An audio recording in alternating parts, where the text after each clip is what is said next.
Our next speaker, Steve Klabnik. Welcome him.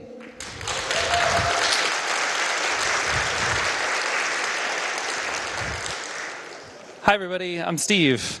Thank you so much for having me back. This is my second RailsClub. I was here in 2012, and I had a wonderful time then. And this is a much fancier building now, so it seems like you all have been growing since then. So it's cool. I'm here today to give you a talk called Exploring Ruby Through Rust. So we're going to talk about a lot of stuff. But first, so a lot of people ask me why I like Rust. And I got into this joke. They're like, Steve, you've been programming in Ruby for a really long time. So what's the deal? Like, why do you like Rust? And I started telling people that it's because they start with RU. And so I'm only going to program in programming languages that start with RU from now on. But then when the topic of like whether I was going to come to RailsClub or not came up, they were like, so are you going to have to give the talk in Russian since that's also a language that starts with RU? So I will not be doing that. I tried to do a little bit of Duolingo. Like when I accepted the invite, I was like, I'm going to do some Duolingo and be totally great at Russian. And then life gets in the way. So I'm sorry, but English today. OK, so this talk is going to be covering a lot of ground. I don't necessarily expect all of you to understand all of it. It's more about the enthusiasm of learning new things, and we're gonna go all over the place. There's probably gonna be not a lot of live coding, but like a little bit of like running some programs I wrote earlier, and those are probably gonna get messed up. We're just gonna have a good time. OK, so Rust is a programming language. I really love Rust. If you have not heard of Rust before, I work at Mozilla, where we're developing this programming language called Rust. We're using it to write a new rendering engine called Servo, and Rust code is now running in Firefox. So kind of the idea is that Firefox is about 4 million lines of C++ code, and C++ is a very dangerous programming language where if you get things wrong, bad things happen. And when you have a program like Firefox, which is used by hundreds of millions of people, when bad things happen, they happen a lot to a lot of people. So it's really, really important that we get it right. But web browsers also need to be very fast. So historically speaking, this idea of safety and speed have been separate. Like you can either be safe and then very slow, or you can be fast and very dangerous. And so Rust is trying to make a language that is both fast and safe. So that's sort of the high-level pitch. I really like Rust a lot. It's totally cool if you don't like Rust. I think that people that gets like, oh, my programming language is better than yours, like I don't really subscribe to that. I think it's kind of silly. I like programming languages and using lots of different programming languages, and you should too. And I don't like all of them, but it just means I use the ones that I like and ignore the ones I don't. So it's cool. This particular talk is actually going to have 3 separate programming languages in it. We're going to talk about Rust, we're going to talk about Ruby, and we're going to talk about C. But mostly having fun. So we're sort of building towards, at the end of my talk, I'm going to show you my side project, which is totally ridiculous and silly. Another reason that I came to Rust, though, and I sort of heard this echoed a little bit kind of in what Mats was saying this morning. So I think it's sort of common for a lot of people that sort of work on programming languages to go through this sort of set of phases. So originally I was working on applications. So I was building Ruby on Rails apps, and I was building PHP apps before that, and I was always working on applications. And then eventually I was like, I use Rails enough that I know all the ways in which it's not good. So I'm going to start making it better by working on it. And so then I got working on writing Ruby gems in general, and then also Rails. So I started working on libraries, and I found that I enjoyed that far more than working on applications. So I started teaching Ruby instead of writing Rails apps, and I started working on Rails instead of writing Rails apps. But then, you work on a library or a framework long enough, and you're like, well, I think that the language that I'm writing this in maybe could be a little bit different. So then you sort of move down the stack again, and you're like, now I'm going to work on programming languages. And then my hobby project is this project called Intermezos, and it is an operating system. So I kind of feel like I'm going down like yet another one on there. And so I think that working on all of these different things are very interesting, and it's a lot of fun. There's sort of different requirements for each one of these, and they all use a different part of my brain. So part of what I want to tell you, I guess, is that I find that not a lot of Rubyists who build applications want to work on Ruby on Rails or work on Ruby. And so part of the message that I want to get across to you today is, if you've ever thought that maybe you could fix Ruby in some way or make it better, or Rails, like, you should try to do so, because it's totally like within your grasp. You can definitely work on these things. But another reason, a thing that's funny about this, is you'll notice that you'll always keep going lower. So like, I never thought that I would have a day job working on a programming language before. And I also never thought I would work for Mozilla before. But now I am. And now I'm going to operating systems. So I've been wondering, like, am I going to start building my own hardware at some point? And then if I like build my own hardware, am I going to start studying theoretical physics, right? Like, there's always a layer below. Like, we talk about programming languages being high level or low level languages. And, people sort of say that the lower levels are harder, but, C programmers still aren't writing assembly code, and assembly programmers aren't like implementing CPUs. And the CPU people, don't necessarily know theoretical physics, or they know some of it, but not like the abstract physics. So there's always a layer below where you're going, and then at the bottom, like, who knows how the world actually works. So we're all just kind of like doing our best. Anyway, there was something that Matt said in the keynote this morning also that I think is very interesting, and it also reminded me of a story. So before I get to some code, I want to share this little story with you. So Matt said that the Ruby core team is working very hard to make you more productive, to make you work less, and to make you happy. And that's what Matt has always said about Ruby. It's about making programmers happy. And Ruby has made me incredibly happy over the years. I like to joke that I have a Ruby tattooed on my body. Like, that's how much I love Ruby. It's like permanently on me. I also have a Perl camel because I used Perl before Ruby. I do not have a Rust tattoo yet. We'll see. But this also reminded me, so earlier today, in the Rust world, we have this thing called the RFC process. So we talk about how we're going to modify the language in the future and submit these kind of changes to the language. And so just last night, due to the time zone shifts, it's funny being over here because, like, my old evening is my morning. So like, when I was, walking back home from, the bar last night, I found that my coworkers had posted this new thing, and then there was tons of Hacker News comments, and so I stayed up too late reading these things. But there's a new RFC for the roadmap about what we're going to do in Rust in the next year, and I thought that it does not quite surprise me that we're actually saying the same things that Matt is saying about the Ruby core team. So this year's focus is on improving Rust's productivity while retaining its emphasis on fast, reliable code.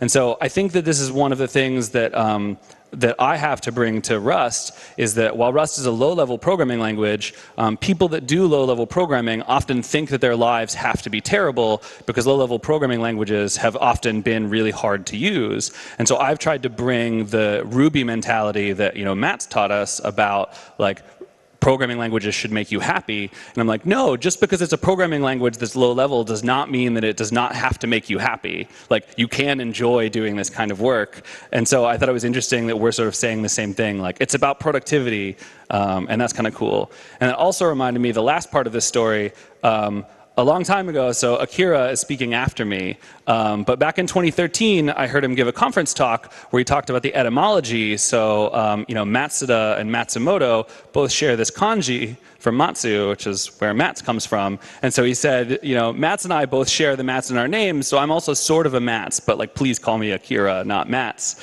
So I was thinking, when I was hearing Matt speak this morning, I was like, now that I work on a programming language, like, in some ways I'm bringing Mats to Ruby, but I'm definitely not a Mats. So anyway, okay. I want to show you a little example of what Rust looks like and compare it to Ruby. And then we're going to talk about why they end up being so different from each other. So Rails has this method that they add to Ruby in active support called string blank. And what this method does is, if all of the characters in the string are white space, then it returns true. And if any of the characters are not white space, it returns false. So the implementation in Rails is this one-liner. It looks like this. So this is using the Unicode-aware regular expression matchers, so that it's not just Latin characters. But if all of them match the Unicode space classifier, then this is blank. So in this case, this is going to return false, obviously, because that's not blank. blank. And so it's a one-liner in Ruby, and it kind of looks like this. So I have a Rust file, so .rs is the name of Rust files, and it's also the TLD of Serbia, so I've been registering lots of websites on like weird Serbian registrars to get .rs domains. But I have this chars.rs file, so I'm going to show you what some Rust looks like. So, okay, let's make this a little bigger. And is it better with the syntax on or off? Okay. You never know with projectors and the color scheme and stuff whether it's going to work, so we'll leave the syntax highlighting on. So this is that implementation, although it's a full program in Rust. So the first thing, I'm going to skip this stuff up the top here, but you'll notice we have a fn main. So in Rust, we use the fn keyword rather than def to define functions, and main is where your program starts executing. So this is sort of the beginning of this little script. There's this let s equals string from. Let is how you introduce new variables. So we have this extra keyword, but that also gives us some more powers with pattern matching that I won't go into right now. But this creates a new string from this string literal. I won't get into the difference between capital S string and string literals because this is not really an intro to Rust talk. But even though it looks a little weird to call a string method on a string, just don't worry about it. It's fine. And so then there's a method that I added called isBlank. So I can print out with println is s blank, and then there's these little pinchers. It's sort of like the Ruby string interpolation, but the only difference is in Ruby you would have the little that there, right? So we just don't have that. We just have the pinchers. And then printing out the value if it's blank or not. So this would originally print out false and then true, right? So we have an empty string for the second one. The way that this works is a little more complicated than you'd have it in Ruby, but it's also weirdly similar. So in Rust, we have this concept called traits. And traits are kind of like a module in Ruby, except for the module wouldn't have any implementations. It would just have the signatures of the functions. And since Ruby does not yet have static typing, that's not quite as useful. But the idea is that this trait we would define called isBlank has one method on it, the isBlank function. And one way in which we're more like Ruby than we are like Python, or more like Python than we are like Ruby, is that self is explicit in Python, but implicit in Ruby. So we have an explicit self, so it's a little more Pythonic. But we have a reference to self as the only argument because it's a method that takes no other arguments and it returns a Boolean for true or false, whether or not it's blank. And then we can implement this trait. So the impl keyword says like implement this particular interface or module onto the string, and then we have the same function signature, but we define the body. And so in this case, the body is a one-liner, and this is like a very Ruby-ish kind of way, even though it's not the way that it's implemented in active support. So we say that, hey, for the string, take all of the characters, and you'll notice we need the parentheses. In Ruby, you can drop them off, but we require them all the time. So let's take all the characters in the string, and then that produces an iterator, which you've used heavily in Ruby, I'm sure. And so there's an iterator called all, and it runs the closure on every single element of the iterator. And if they all return true, then it returns true. And if any of them return false, then it returns false. So here, just like in Ruby, we have the pipes for an argument. So this is a little closure, and it takes one argument C, and we call is whitespace on it. So if all of the characters are whitespace, return true. Otherwise, return false. Incidentally, one of the things I wish I had done so I dropped the curly braces here, but in Rust, we put the curly braces like this, and in Ruby, we put them like this. And I wish I had just like made them the same. This will be like the thing I regret forever in the future, and now the syntax is like stuck that way. But when I switch between the languages, I always screw it up. So, everybody makes mistakes. But anyway, so this is an extremely simple, one-liner, two methods, one on chars and one on all. So we can compile this code. So Rust C is the Rust compiler. So we can call this on chars.rs, and then this will produce a program called chars, and we run it, and we get, the first one is not blank, and the second one is blank. All right, so we can do the same things in different programming languages. Cool. We can always do the same thing in different programming languages, right? I could have shown you this demo in all kinds of different things. we're going to talk about specifically the differences in how these two things work, but like at the Ruby internals level, and then compare why Rust is like fundamentally different than Ruby, even though that thing feels kind of the same. Almost all of the stuff, when I've done a little bit of hacking on MRI, but not a whole ton. I have a couple patches in, they're almost all documentation. I haven't done that much implementation work, but I spent a lot of time messing with it. I haven't gotten anything that's like, you know, a patch that is good enough to be accepted, but sometimes I just get bored and I start messing around with the Ruby interpreter.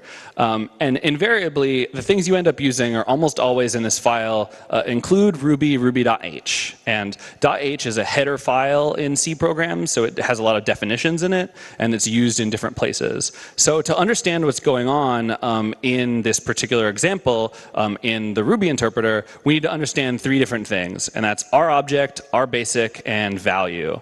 The other thing I want to mention here is that I showed you those like levels of abstractions before, right? Like programs, and then libraries, and then languages, and then hardware, and operating systems, and all these things. At some point, like abstractions are fundamentally like lies. Like they're telling you enough of the truth that you can understand what's going on, but they're also leaving a little bit out, right? And that's the problem we get into is when we say abstractions are leaky, it's because the lie breaks through the abstraction, and then you know we're like, oh no, why didn't I know that? So what I'm going to tell you is like mostly true, but there might be some small details that aren't right. So eventually you will learn those details, but like I'm trying to give you a high level understanding of this. I don't claim that it is perfect. So just to get that out of the way. I've given multiple talks on Ruby internals when like Koichi is in the audience, and there's a very like, oh no, I'm going to say something wrong, and the guy wrote the thing. So anyway, okay, so we're going to talk about RObject, RBasic, and value. So I'm going to go into my Ruby checkout here. All right, so include Ruby, ruby.h. So first we're going to do RObject. So here is the definition of RObject in Ruby. And as you might know, or as you would maybe imagine from the name, RObject is the C representation of a Ruby object, so like an instance of an object that is in existence. And one of the things that I think is really, really neat about reading Ruby's source code is that you can learn stuff just from reading the data structures themselves. So this is kind of a little complicated, especially if you're not used to writing C code, but let's like break it down. A struct. This is struct RObject. So in C, we don't have this classes, we just have structs. And structs basically just have like dumb data in them. But one of the interesting ways in which C is very different than Ruby is that C guarantees the size in bytes of any particular thing that you put inside of a struct. So you can know exactly how much memory it's going to be using, and you can know where it's allocated, and all these details that we don't have to worry about in Ruby, but we can worry about in C. So this struct RObject has two different elements. The first one is this other struct, and the second one is this union. I'm going to delete this union for now because it's complicated. We'll get back to it in a second. But inside of RObject, the first element is another struct called RBasic, and it has the name of basic. And so RBasic is the type, and then basic is like the name inside the struct. You can imagine it's like @basic in sort of a Ruby class kind of sense. And so RBasic is the basic class that all Ruby instances eventually end up inheriting from at some point. And then we have the second part. So we'll talk about what's in RBasic in a second. But the second part is where things get interesting. So the first time I saw this, I went, oh God, what is going on? This is so complicated. But it's not actually that bad. So first of all, unions. So a union is a special construct in C that lets you define a bunch of different options, and then it can just be any one of those options at any particular time. So you have to kind of know which one is accurately here or not. So the union in this case has two things. It has the struct, and then it has this value array thing. So it can be either the struct or this array. And the struct has this 32-bit integer type called numiv, and a pointer to a thing called value that's IV pointer, and then a pointer to void of IV index table. And this is a little complicated, but if you remember, IV is short for instance variable. So this is how Ruby stores instance variables inside of your objects. It has the number of instance variables that you have. It has the pointer to the list of the instance variables. And then it has this table. And I don't remember what the table does exactly. So I need to look into that a little bit more. But the point is that it's got the list of them. So then what about the other part, this array thing? Our object embed len max. So this is an array. And actually, it's defined up here. So there's 3 is the value of our object embed len max. So it took me a little while to figure out. I was like, why are these two things union together? And then I learned this is an optimization. So what happens is if you have 3 or less instance variables in Ruby, it stores them inline inside of your object so that they're faster. But if you have more than 3 instance variables, it has to create this list and do all this other stuff. So just by reading the data structure of our object, I learned a brand new thing about Ruby that I never knew before, that it has an optimization when you have less than 3 instance variables. So you can kind of remember that, like, if I add a 4th instance variable, my Ruby code will get slower. And like, that probably is never going to matter for your application, but it's like fun trivia. I don't know. Maybe I go to different parties than you guys go to. Like, they were trivia at a party. It'll be like, what's the way that you optimize Ruby, objects? Okay, so that's like one interesting thing, and like why I think diving around in the Ruby source code is kind of cool is because you can learn these things by just like reading chunks of it. So, okay, so we have our object, and then we said we're going to talk about our basic. So, so here's our basic. Our basic has 2 things inside of it. It has a value of flags, and then it says I connected to a printer. It has a value of flags and then a value class. So it turns out that our basic is how Ruby stores what class your object is from as well. And so that's kind of cool. So that now fundamentally another thing we've sort of learned is a convenient definition for what a class is or an instance is in Ruby. So like, what is a Ruby object? A Ruby object is a pointer to a class and then a list of instance variables. That's it. That's what it is. But we can learn that about Ruby without reading any Ruby code at all, which is kind of, I don't know, it's interesting. I like peering into the details of what's going on here.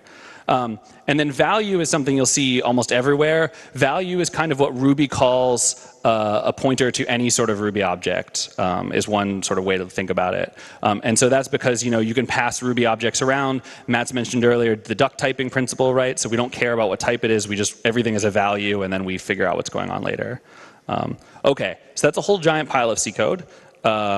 Sorry, not sorry.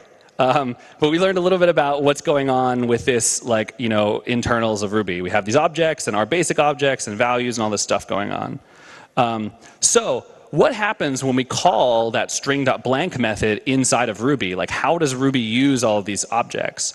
Well, that's a complicated question, and I'm just going to focus on one specific aspect because, I only have an hour up here in total, right? So I can't just like go on forever about all of the details. So we're going to look at one particular aspect, and that's how Ruby manages memory in this instance. So I have this file called mem.rb. Oh, that's right, because I'm in the wrong directory now. See, I told you we're going to have fun with, me screwing up live coding a bunch. Before I dig into the details of m.rb, I want to mention that I stole a bunch of this code from Tenderlove. So he had this example in his blog post, and it's a great function. So this allocatecount function I'm about to explain to you, I didn't really write it. It's Aaron's. Aaron's blog is great. You should read it. So Ruby itself, if you've ever had a problem with your Rails app taking up too much time or too much space, it turns out that the Ruby interpreter actually has a really great set of tools for figuring out what's going on inside your application. And so there's all these really interesting things that specifically let you kind of like query what is going on in the Ruby interpreter. So you can figure out exactly what's happening. And a lot of that stuff happens in this module called object space. So you can see I have this object space object down here, but you require obj space, not object space, which is an important difference to remember. Excuse me. So one of the things that we can do to think about the memory that our objects will take is, we can look at the definitions of things and figure out the size. So what we could do is is we could say, okay, so an R object has an R basic inside of it, and we already said that R basic has a value and another value, and because I'm on a 64-bit system and a value is a pointer, that means that there's going to be 8 bytes for each of the pointers, or maybe not. I always get this math wrong. And then, okay, so we have the 16 for that one, and then the union is this long or whatever. All that math is like far too complicated. Like, this is why we have computers, right? Like, I don't want to have to manually calculate how much memory this takes. I want to have a computer do it for me. So object space has this really convenient function called memSizeOf, and you can pass it any Ruby object, and it will tell you how much memory that Ruby object is currently using, which is really cool. So in this particular script, I say object size, and then I take the size of a Ruby object and then print it out. So that'll be the first bit of output we'll see. Then there's this function called allocatecount. I'm going to do the rest of it first and then explain what allocatecount does at the end, because it's kind of cool, but I'd rather just skip it for the moment. It figures out how much memory we're going to use in a block of Ruby code, to give you that example. So, so here now we call the allocatecount method and we pass it in, okay, let's match this regular expression against this string, and allocatecount will analyze that. It will figure out exactly how many things that we allocated and return that as a hash. So we assign that to this hash counts, and then I'm going to manipulate that hash a little bit. So there's 2 particular keys. One is called free and one is called total. And those are sort of metadata about what's going on. They're going to mess up my math, so I'm just going to delete those keys entirely. We don't care about those 2 things. And then to make the printing a little bit better, so this hash, this counts, will return the kinds of Ruby objects that we made and then the number of them that exist. So if we don't have any of them, it will give us a 0, but then we'll have a huge list of objects. So I'm just going to go through this hash and delete all the ones where the count is 0. So we're just going to eliminate all the ones that we didn't allocate. And then we'll print that hash out, and then we'll do some math. And the math is basically, we're going to sum up the number of those objects. Why is it times 40? That's what the value of size is. Man, I told you, like live coding, it's just going to get screwed up. Let's change this script and see if it still runs afterwards. So this will take the size and multiply it times the number of objects, and we'll see exactly how many there are. Now, this is an approximation because technically I should be figuring out the size of each kind of object and then multiplying them together, but for my purposes that doesn't matter this much. So if we run this, it says, okay, so a brand new Ruby object is 40 bytes of memory. Running that regular expression match will create 54 strings, 1 hash, and an imemo. I'm not 100% sure what an imemo does, but I think it has something to do with Ruby's GC. This is the fun thing about like messing around with stuff, is you don't have to know everything. You can just kind of like learn more as you go. So if we take those 40 out, if we take those 54, 55, 56 objects that we allocated, and they take 40 bytes each, we end up with 40 bytes of memory that are allocated. So we're going to talk more in a minute about like why we care about these 40 bytes. But first, briefly, what allocatecount does, because I think it's really cool. So did you know Ruby actually has a GC class, and it lets you mess with the garbage collector inside your Ruby program?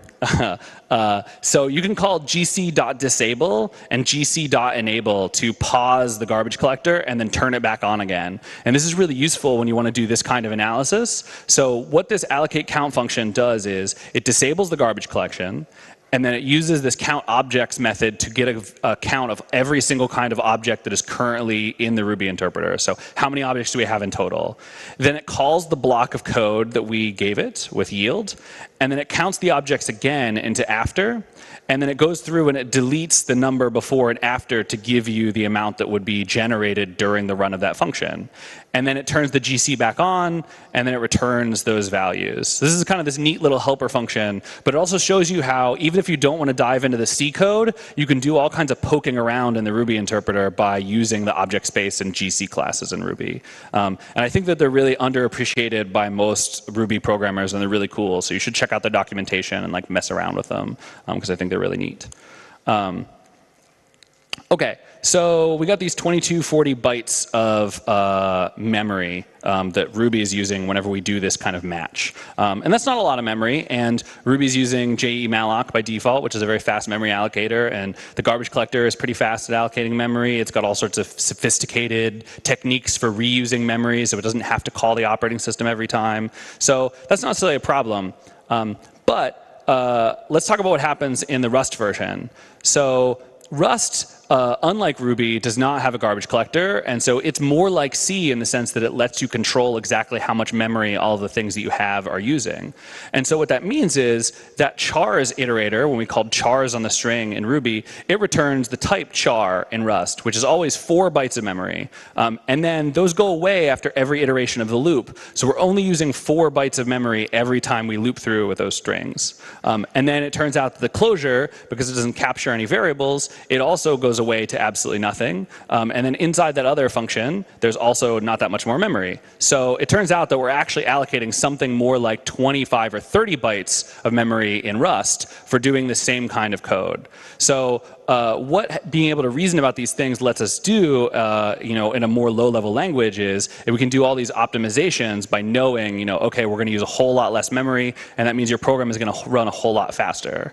There's also this thing called stack versus heap allocation, which you don't have to worry about in Ruby at all, but you'll have to learn if you start messing with C or messing with the Ruby internals. And I'm not going to go into that right now, but I wanted to mention that this also makes this question a little more complicated than just simply like how much memory are you allocating. So let's talk about C and Ruby together. So you may have heard of this gem fatblank by Sam Saffron. And let's see if the internet is working or not. I think that it might be. Yeah. So Sam wrote this gem called fatblank. It turns out that regular expression implementation of blank in Rails was actually a bottleneck for their web application, Discourse. So they rewrote a version of it in C instead. So you remember that we had that beautiful Ruby one-liner. Here is what the C extension looks like. So it's got all of this. Yeah.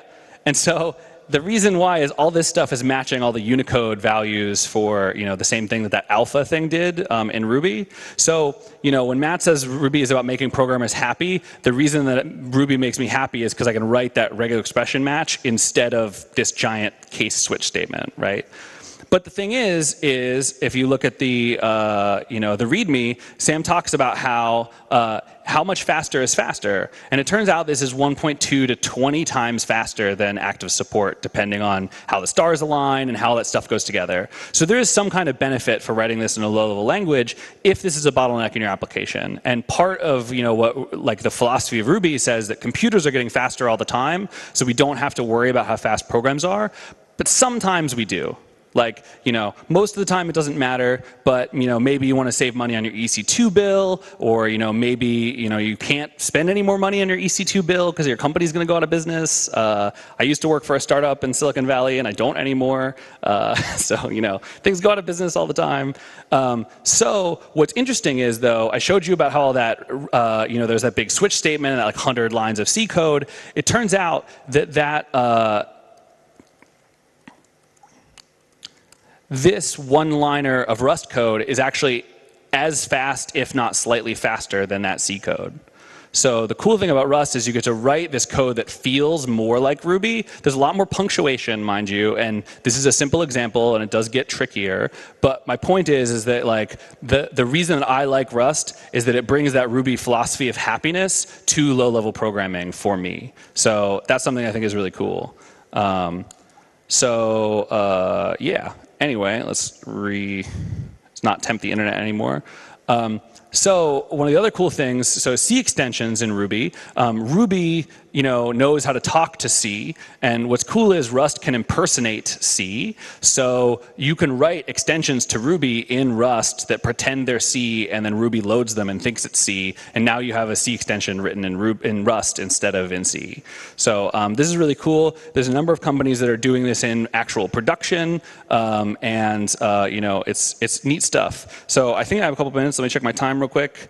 I do. So I'm going to show you a couple brief ways on how to do this. I've actually given full-length talks on this topic, so I'm not going to repeat all of that stuff. But you can also look at those if this is something that interests you, because it turns out there's like 9 different ways to make this happen, depending on how interested you are in different things.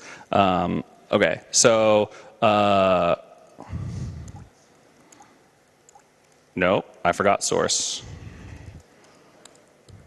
OK, so in this particular case, I happen to have this directory, and I'm going to go into the Rust directory. And in Rust world, we have a project called Cargo, and Yehuda wrote it. It's basically bundler for Rust instead. So the tooling is very similar. You write a cargo.toml, which is the same as your gem file, and inside of it, you have dependencies and the versions they depend on, and then it just handles downloading and installing all these things. So this is a Rust project that does basically nothing.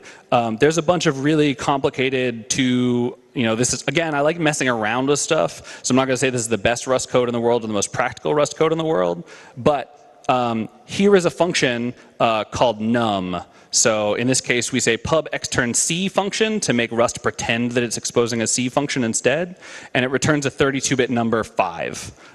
We also need this no mangle annotation as well. Those two things, extern C and no mangle, is what lets Rust pretend to be C. Then it turns out the other part of this that matters is this Rust example init. So when you write a C extension in Ruby, it requires that there is a function named the name of your project _init, and it runs that function whenever you load up your library. So fundamentally here, I'm not going to ignore those other functions, but here I just have a Rust function returning the number 5. It's not complicated, but this is a demo. Obviously, you can do more complicated things than that. I have a couple of different examples of actually using this thing. The one I'm going to show you is Ruru. So there's this project in Rust called Ruru, and what it lets you do is it lets you import Ruby. So it's called Ruru for Rust in Ruby. It's actually authored by a guy from Ukraine. And it lets you define Ruby classes in Rust instead. So like we could write a C extension that loads up that 5, but we can also define Ruby classes within Rust by using this FFI in the other direction as well. So here's a class called calculator, and it has a method called pow3, and it uses a Rust hash, loops through all the numbers, and then stores the number and then the power of 3 of that number in the hash, and then returns it. So here, it also has that init function, like I said before, and it makes a new calculator and defines the pow3 method on it. So one of the things that we can do is we can then, I named it libruru lol because the ruru was the name of the dependency, and I needed a good name, and I just typed in whatever came into my head, so it's named ruru lol.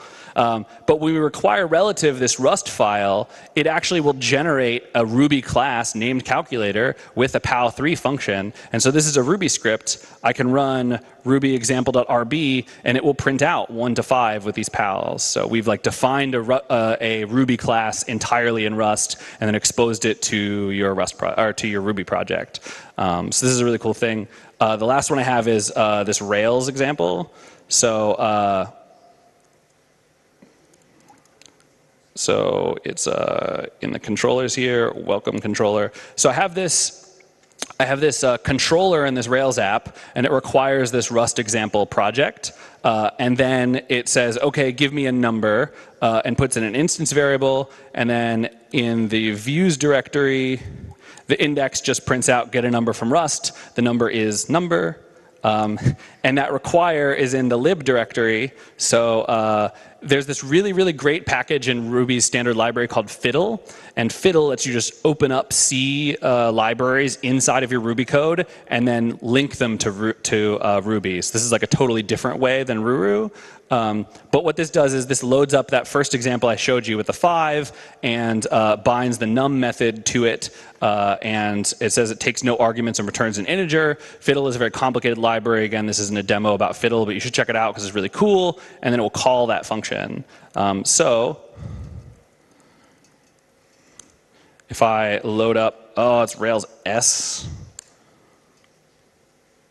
which you would think I have commit to this project and I could remember how to type it. So this is an extremely elaborate way to print the number 5 on the screen from inside your Rails app. But we have a Rails application loading a Ruby library that loads what it thinks is a C library that's actually a Rust file that gives a 5, and then it prints it. So, like, yeah. The last one that I'm going to show you is this mrusty project. And this is really cool because, wait, I don't want this one. I want this one. So mrusty is a package for Rust that includes mruby. So it lets you embed mruby inside of a Rust program. So Matt was talking earlier about how mruby is embeddable during the questions. That actually does this. So if we look at the examples, this is a Rust program that loads up the mrusty package, and then it uses a bunch of the functions from that package. Let mruby equals mruby.new. You can think of this as like making an mruby interpreter as an object in your program. So you're like, give me a new interpreter, and it just makes one. And then you can define classes in Rust. So here's like a thing that lets you just store a number inside of this container. And then we can say mruby.run and write Ruby code in a string and then pass it to the run function, and it will just run that Ruby code inside of the mruby interpreter and print stuff out. So then this prints the value 3 because we require the container, and then we add 3 and whatever. So cargo run example container. Oh, I thought I had built this before. I think I passed the release flag. You can see this is like the bundle install equivalent, right? It's just like download a whole bunch of stuff and it installs, and then you get warnings. This is like, you know, Nokogiri giving you warnings about not working. So yeah, so we got 3. So we embedded a full mruby interpreter into a Rust program and then spit out a number 3. Okay, so that's all for the demos about that gem stuff. Like I said, I've done a whole bunch of other talks and documentation about how all this stuff works. You know, you can learn more about it later. I mostly just wanted to show you that stuff real quick. And people are actually using this in production today. So you could write a Ruby gem in Rust, and some people already have, and they're used it in their businesses. But just yesterday or the day before, I was on planes a lot. My time zones are totally screwed up. On the 19th, whenever that was, sometime in the recent past, this company called Sentry wrote a Python package in Rust instead. So we'll just pretend I said Ruby instead of Python because, you know, the principle is the same.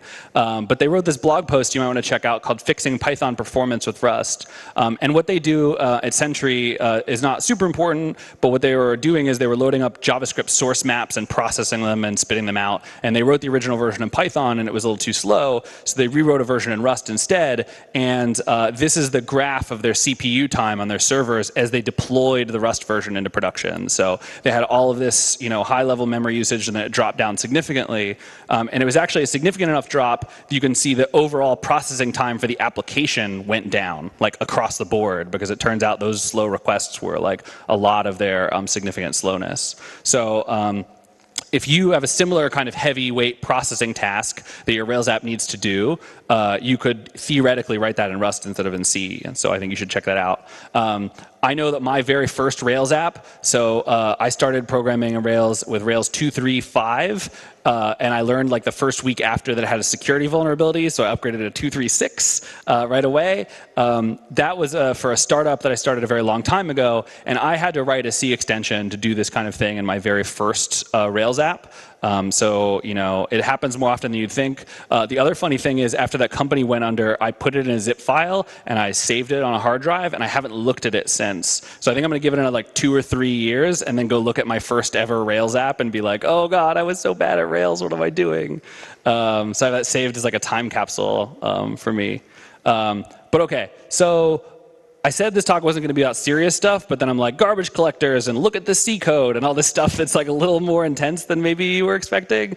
So I do have something that's ridiculously silly that I haven't really shown anyone yet. You might have seen me tweet about it a couple months ago, but you know, I wanted to prepare it to give this talk. And so I want to show you a really ridiculous, silly thing that does not it doesn't matter at all, but it's lots of fun. And I think this is really important. Like, one of the things that we've sort of, Sean mentioned this morning that like Rails is growing up and becoming more mature, and it's been happening over the last couple years, and that's good. But I think that, you know, programming is about having fun and joy as well as making your rent check. And so we have lots of conference talks about how to like do a better job of engineering, but we don't have a lot of conference talks about doing really dumb stuff just for the heck of it. Like, you know, or just trying stuff out. So I wanted to share with you my latest silly hack. It's a side project of mine, and that is I have a fork of Ruby. It's a new version of Ruby.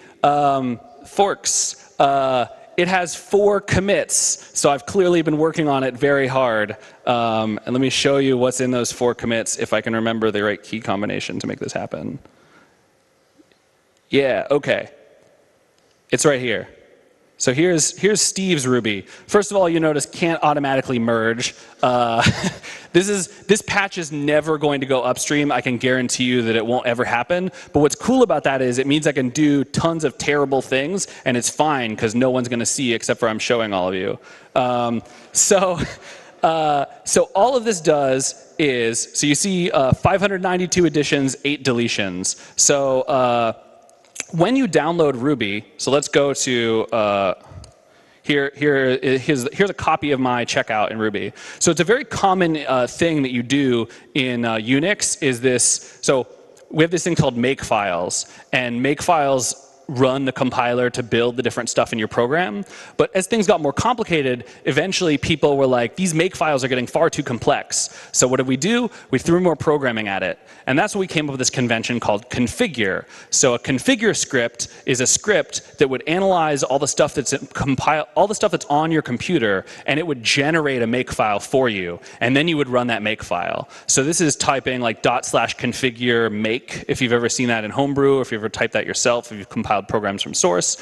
So the problem was, it turns out that wasn't complicated / good enough. So then we invented this tool called AutoTools. And what that lets you do is it lets you write a programming language to describe what you would like the configure script to look like. And then the configure script generates the makefile from that. So we're generating files that generate files.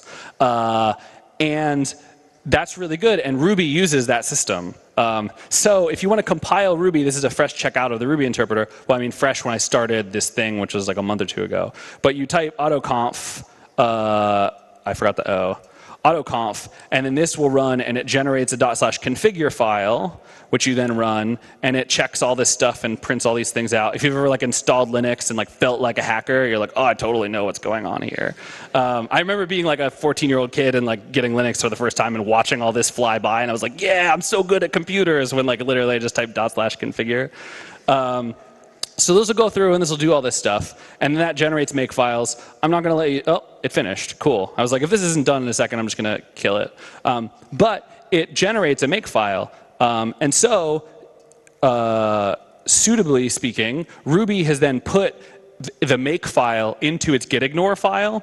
So the first thing I did was commit this generated makefile to version control, because this is only about my computer. I'm never sending this patch up in the future. It doesn't matter. So here's what that makefile looks like after configure generates it. And so that needs to be in there. And the reason that it needs to be in there is these last couple of lines. So what I actually did in this fork of Ruby was I removed one single function. It's not even a full Ruby method. It's just one function that's used inside of array, and I rewrote it in Rust instead of in C.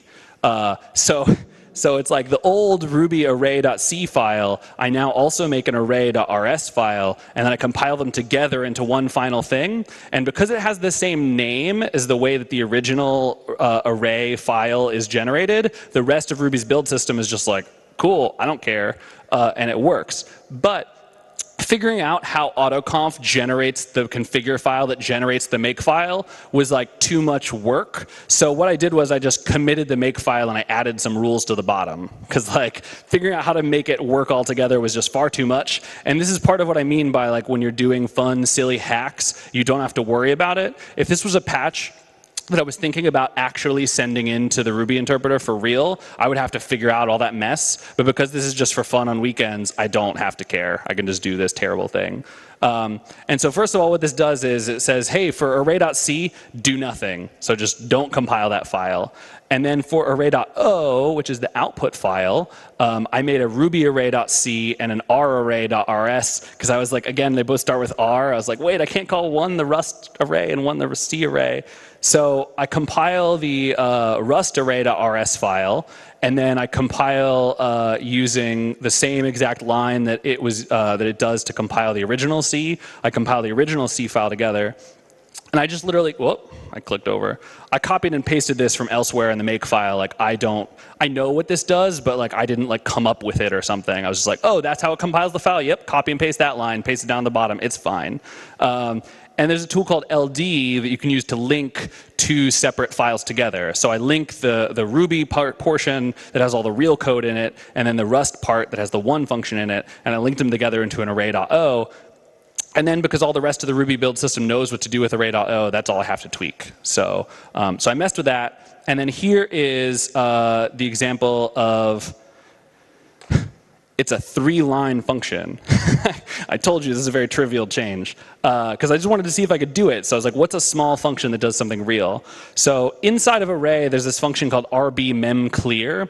And what it does is it takes a particular chunk of memory and it sets every bit of that chunk of memory to be nil. So here, let me make this a little bit bigger.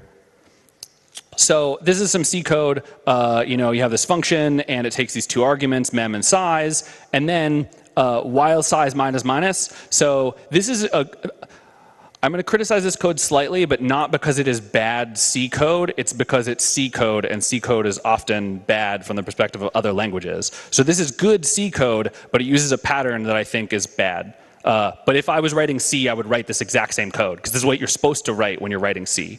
So while size minus minus, you notice there's no comparison here or whatever. That's because it's actually until size is false and 0 is false in C. So if the size is, you know, you subtract 1 every single time, when it goes down to 0, it will end. The problem is that you can't guarantee that this is a positive number. So the reason that I don't like this idiom is because if size is negative, it'll just go infinitely forever and just overwrite all kinds of memory with stuff. So you know, that happens. But we loop while the size is greater than 0, and then this is another idiom that's classic in C. So we say, okay, this memory is a pointer to a chunk of memory, so we dereference it with the asterisk. So we're saying, hey, we're going to put something in here, and that something in here is called qnil, and qnil is what Ruby calls nil inside the C code. And so then the plus plus increments the value of the pointer after we do the assignment, but not before. And you have to memorize that rule about the C code. So unfortunately, I'm out of time, so I can't show you how the 3 lines of Rust is clearly superior to the 3 lines of C. But my point is that hacks are fun, and you should mess around with Ruby interpreters, all of them, because it will teach you more about how Ruby works. So thank you again so much for having me, and go forth and do fun stuff. Thank you. Вопросы, пожалуйста.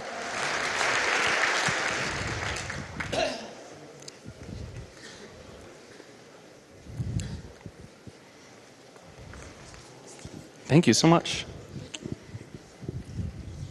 Hi, Steve. Hello. It's nice to hear you at this conference, and I have a question about the most scary thing in Rust, as I think, and it's learning curve.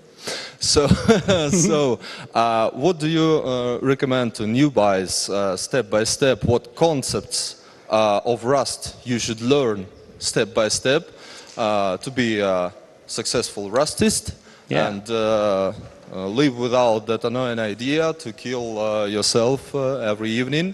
Totally. About another session of code work on a Rust field. Yeah. Thank you so much. So I'm a little biased with this answer. So the question is, like, you know, how do you get good at Rust? So I wrote a book on Rust that's distributed on the website, and it's fine, but I'm critical of my own work, so I'm rewriting the book, so it'll be even better the second time. So I have an in-progress book that you should check out. But you know, it's easy to say just like read the thing I wrote and then you'll be good at Rust because, you know, of course I wouldn't do a bad job. Obviously, I'm not going to say that about myself. But what I did and how I learned it was I hung out in the IRC channel and I just listened to people ask questions. So what happened was I didn't know any Rust at all. I started just messing around with things. I read the documentation. I wrote some small programs. And then I sat in IRC and someone would ask a question. And I'm like, not only do I not know the answer, I don't know what this question even means. But then, you know, you learn small stuff over time. And eventually I was like, I know what the question means, but I don't know the answer. And then after a lot longer, it's like, now I know the answer to this question. And by now, I know the answer to like almost all the questions. So that doesn't mean you should literally sit in the IRC room, although we would love to have anyone that wants to do that. But I think that learning a programming language is sort of a long practice over time. So if you try to write some small programs and see how they go, you know, don't be afraid to ask for help because we in the Rust world love to help new people. I think taking it in small chunks and then just practicing is the best way to get better. There are definitely some complicated features in Rust, but what's lucky is you don't really need to use them until you're doing something complicated. So the easy stuff is easy and the complicated stuff is complicated. So that would be the advice I would give you, yes. Check out the book, try to write some code, ask questions, and practice, basically.